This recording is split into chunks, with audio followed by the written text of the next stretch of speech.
We are back on the Golf GTI for today, guys, and we will be going out for that first road test to see what it's like, and hopefully doing some data logging to see how we can improve the map, up the boost and get some more power. First thing we've got to do though is just check to make sure I've got no coolant or oil leaks. I've left the car idling on the ramp for about 10 minutes now, just fitted the near side wheel arch liner that I hadn't done for ages. And as you can see, the smoke is idling now, the smoke has now stopped, so that's good. So she's now just purring away. It's actually quite quiet, which I'm happy about. It's not as bow loud, really quiet and idle, which I'm happy with. Also, a bit of a disclaimer, I've got a bit of a cold, so apologies if my voice sounds a bit weird in today's video. So, I am happy to announce that there are no leaks whatsoever from the sump, so that's good.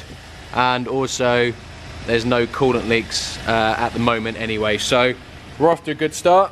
So I'll just get her back down on the ground, get her outside, and we can go for that road test. And also, it is a really nice day today as well, so it should be a good one.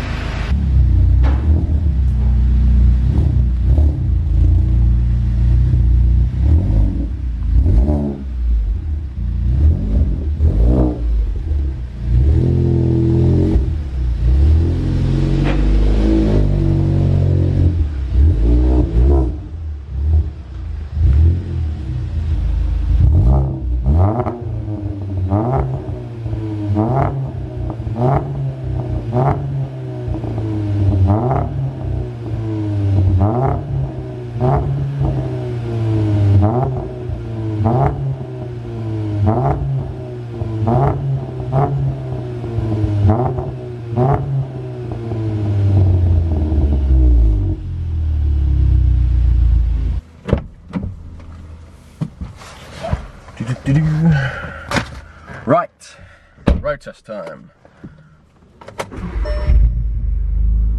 I've only got a 20-mile range, and the garages around me, none of them have V-Power or Tesco 99, so I might have a bit of a problem getting fuel, so I might not just be able to do that many miles. I've left it running for 10 minutes after, let's get the roof open, lovely day. I've left it running for about 10 minutes after I filmed that little rev sequence, and it stopped smoking now, which is good. I might get a little bit under boost, but I'm hoping that's just obviously the oil clearing out the cylinder. And that's hopefully this test drive's going to go well. Now, I just want to give a big shout out to Car Vertical, who have kindly sponsored today's video. Now, if you don't know about Car Vertical, it is basically the tool that you need when you're buying your next car. If you enter the registration or the chassis number into Car Vertical's website, it will give you a massive detailed report about that car. Now, more and more cars these days are being crashed, rebuilt and put back on the road, which is absolutely fine as long as you declare it. But a lot of people do not declare that a car's been crashed, so people are unknowingly buying written off cars and paying unwritten off prices for them. Now, this is where Car Vertical works very well, because you put the registration details in and it will give you a very well detailed report on the history of that car, whether it being stolen, written off, mileage fraud as well. It gives great statistics. It also shows you the car's currently wanted for being stolen, and it gives you a list of countries, all the databases that it checks, and it tells you if there's any issues in any of those countries. And you've also got a handy mileage fraud indicator as well, and it basically just logs all of the points where the car's mileage has been recorded throughout its life, and it'll put it in a handy little table, and you'll be able to use that table to work out whether you think there's a mileage fraud or discrepancy going on. So it's a really handy tool. Right guys, I'm just going to show you an example of a bad report with this Ford Focus here. Now at the top here you can see this nice overview, and it's got mileage, theft, accidents and taxi, and 3 of the 4 are nice and green. So there is an exclamation mark over accidents. So if we just scroll down and show you exactly what the report shows. We'll go down to stolen vehicle check, and it's actually checked the police database in various different countries, and happy to show that there's no records found to show the car is outstanding as stolen. And we go down to mileage as well, and as you can see, this nice little graph, it gives a nice healthy increase of mileage with no discrepancies, no dipping of mileage, so you can be confident that the mileage hasn't been tampered with. And then we'll go down to the damage, and as you can see here, look, it shows you various places and locations where the car may have been damaged, and it gives you an estimated repair cost as well. If you see the date there, look, pictures from probably the auction that it was sold at, and this is the damage.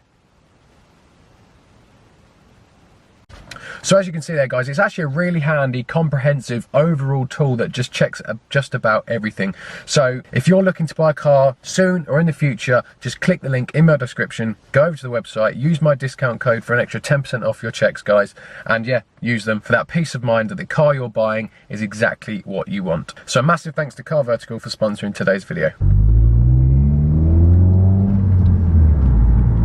I've brought with me a 5-litre drum of coolant just in case I get caught and it's still leaking.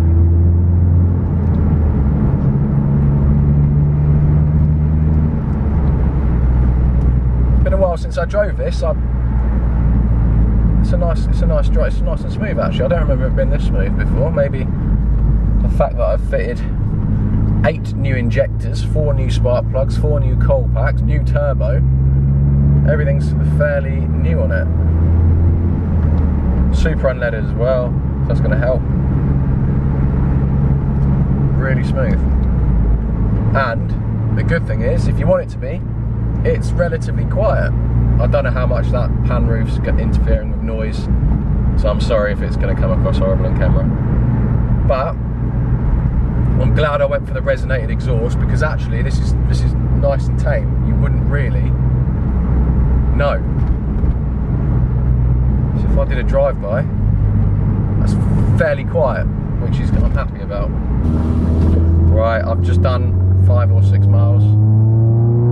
I don't want to.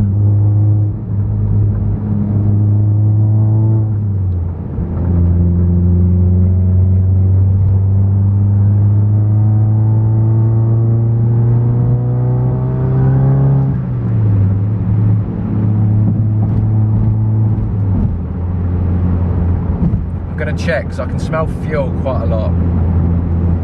Now I don't know if it's just residue from where obviously I've had the injectors out, so there's fuel probably gone out of the engine, but that should have burnt off and not be smelling. And I'm getting a strong sense of fuel. So right, I think I've sorted it now. Yes, I was right to come back. There was a very small fuel leak, and it was actually the connector for the rail, fuel pressure rail here. This one was fine, but the one that tucks under the inlet manifold to the direct injectors must have been just a tad loose, because it was just squirting very small mists of fuel out here. But I've now just literally nipped it up. It's the tiniest bit, and yes, stopped leaking now. So that should be that. So that's probably why it didn't affect the way it was driving. It's because it was such a minuscule bit. But I've just nipped that up again, and yeah, all sorted now hopefully. And the good news to report is I haven't had any. You won't be able to see that, but coolant is still on max. Can't see anything on the floor, so that's good. No oil dripping on the floor as well, so all looking good. So we're going to now take it back out for another test drive, and I'll give it a few more beans. I think we'll try and give it. It's just very flat up to 3.5.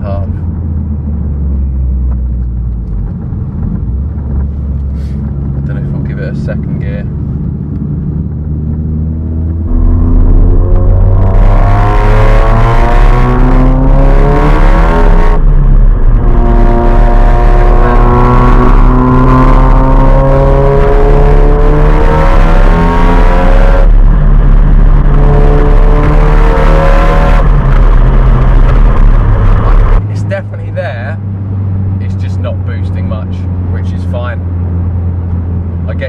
I guess the idea of doing it at just over a bar of boost, just to make sure everything is okay. I mean, I've now replaced all the injectors, so obviously not going to have an issue there. High pressure fuel pump, just to make sure that's working fine. Make sure there's no problems with the turbo. So yeah, it's more of a fail-safe, just to embed everything in. So yeah, that's fair enough. Obviously, once we crank the boost up, which I'm hoping I can do in this video, depending on time, then we can go out and get a proper road test. But even when it's starting to boost at sort of like 4,000 RPM, you can definitely feel it. It starts to wheel spin. Give it a little.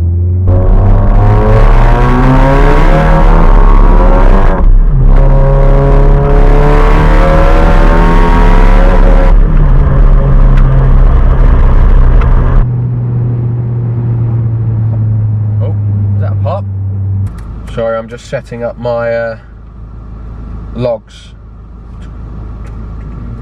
Just letting the car warm up because it's now a few days later after the weekend, and I'm now ready to do some data logging, which I'm hopefully going to show you what's involved. I've never done this before in my life, so I'm just getting advice here of what exactly needs to be logged, and I'm just getting it in a log so we can log it. So I just thought it'd be a bit interesting because obviously most cars are mapped on a dyno, whereas obviously you can have the laptop here on the dyno and you can just see. We're doing it a bit more real world terms, so I'm going to do some pulls in third or fourth gear, I think it is, and all these measured values are going to get logged, and then I'll send the log over to Dan at Litco, and he will then use those findings to then adjust the map, and he'll send me over a new map, and hopefully we'll load it on, and yeah, we can up the boost.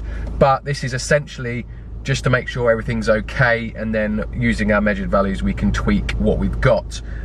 It's basically a live map.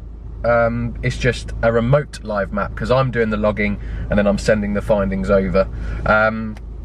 So yeah, I'm just getting everything loaded up now, and I've actually just started editing this video, and I've just listened to the clip of the GoPro from the rear, and it does sound like a wet fart. So I have bought.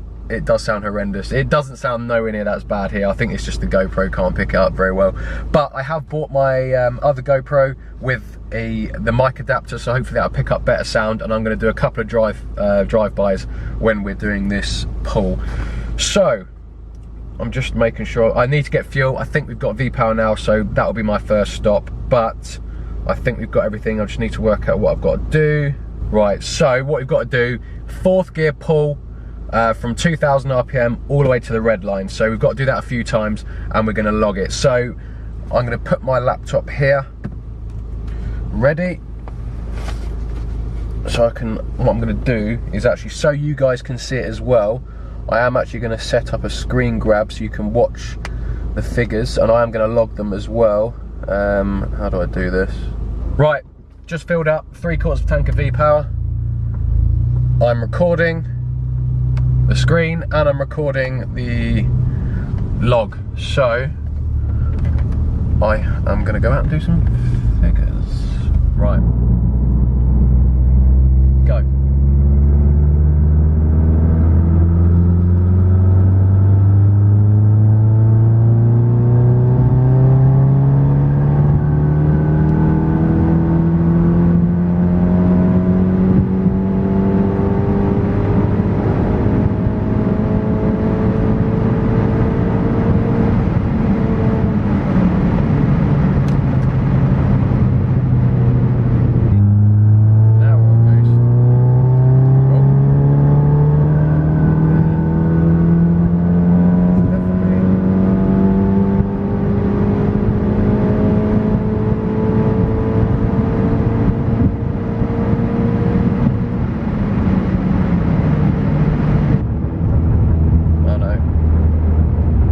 Misfiring.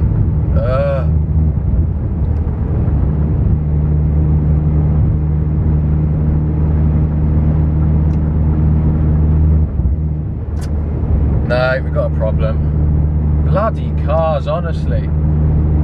It's not letting me put my foot down at all. If I put my foot down. No, there's definitely a problem with it though. I don't know what it is. No, there you go. No, look, it's cutting. I don't know what it's doing. I mean, it's still logging, so at least we'll be able to maybe see what the problem is possibly, but it's not letting me do anything. Why is everything so difficult? I'm just trying to limp back now. It seems to be, if I've got my foot off the throttle, it's kind of fine, but as soon as I put my foot down a little bit, it cuts. So I'm hoping I can get back. I don't even know if I can get back yet, because obviously I'm going to have to accelerate. Pulled the car in because it's now pushing it down outside, and there seems to be a bit of a modification that I need to do to the high pressure fuel pump because we are running larger MPI injectors. Now, because obviously we've increased the fuel flow to the low pressure rail, the MPI injectors, I don't know how much exactly, but a lot. The outlet from the high pressure fuel pump, which is here, so it goes down this rubber tube, and into the low pressure rail, the MPI rail.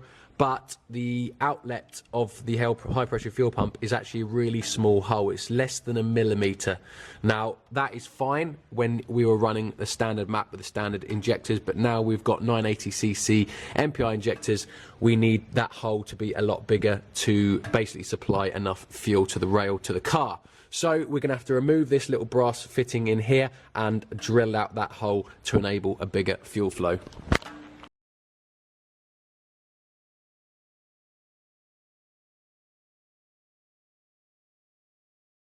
I've just removed the little brass fitting, look, and as you can see, it's a very, very small hole. So coming out the fuel pump, bigger hole, and then it goes into that really small hole there. So I'm not surprised that the larger MPI injectors are struggling for fuel, because how the hell that feeds 4 nearly 1000cc injectors, I have no idea. So I've been recommended to drill this out to actually 4 millimeters. I think that hole there is about well, it's actually it's a 3 millimeter hole, that is. So we're actually going to go 1 millimeter bigger than that all the way through. So I'm going to do that now, and it's actually quite long. So I hope I drill it straight. Right, I don't know what you'll be able to see exactly, but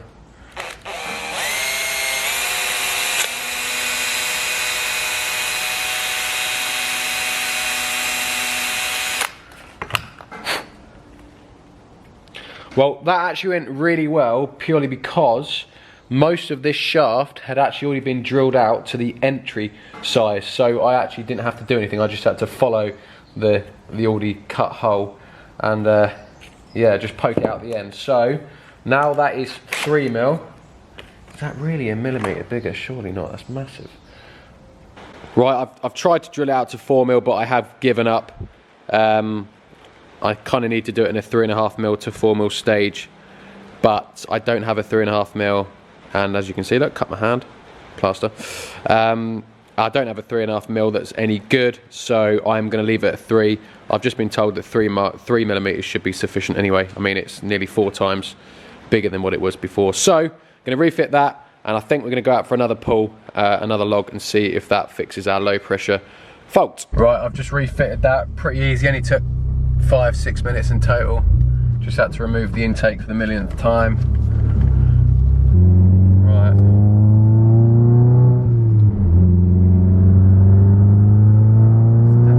Definitely feels like it's pulling. I don't think I'm gonna be able to do it, you know, there's gonna be too much traffic.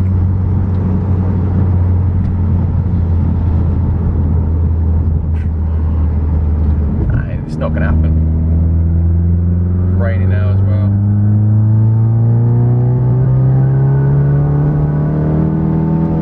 Yeah, okay, I've run out of room. 100% quicker. 100% quicker. Right, because I don't think I'm going to have the room to do it, I'm going to do a 3rd gear pull. Just makes it a little bit easier. Still. 3rd gear.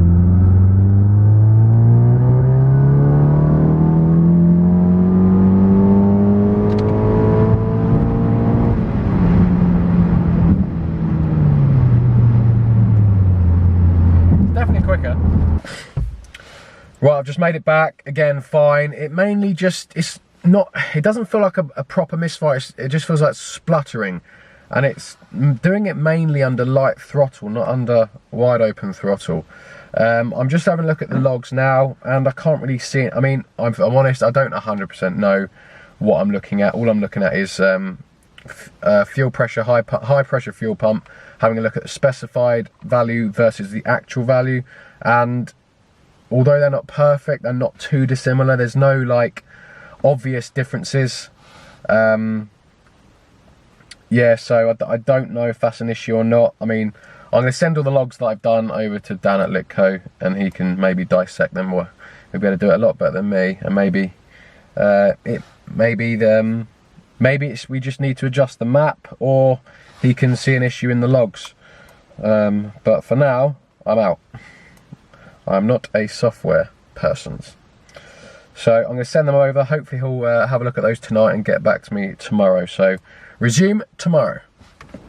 unfortunately, I'm not going to have time in today's video to go any further. I'm just waiting for some map tweaks to come back and a little bit of advice on the spluttering. So we're going to have to leave that for the next video, guys. But I hope you enjoyed today's video, a bit more of a, not just your standard generic go out, listen to the exhaust. Although we did that, is a bit more of data logging, and it gives you a little bit, scratching the surface really, but a little bit more in depth towards tuning cars, especially live tuning, how you go out, you log data, and then you come back, tweak things, potential problems. It's just basically what we've had today. So I hope it was a little bit different, and I hope you did enjoy it. Let me know in the comments if you did enjoy it, or you'd rather just me stick a map on, go out and say, yeah, it's really fast. So as always, guys, thank you very much for watching. I hope you did enjoy the video. Good news though, on the RS6, the parts are now in stock at Audi, so that may be the next video. And I also did a poll on Instagram last week about a Mark IV Golf that was on its way to the scrapyard, and I said, should I intervene and save it? And I did intervene, I did save it, I've got it. So there'll be a video on that Golf to come as well. I don't actually have a clue what's wrong with it, but there will be a video coming with that. And I've also got a video on the RS4 because I've taken a deposit on it. So that should be sold in the next couple of weeks. So I'm going to do one final video on that, which will be like a full breakdown cost of what it costs to rebuild a V8 engine multiple times. So as always, guys, thank you very much for watching, and I'll catch you in the next one. Cheers, guys.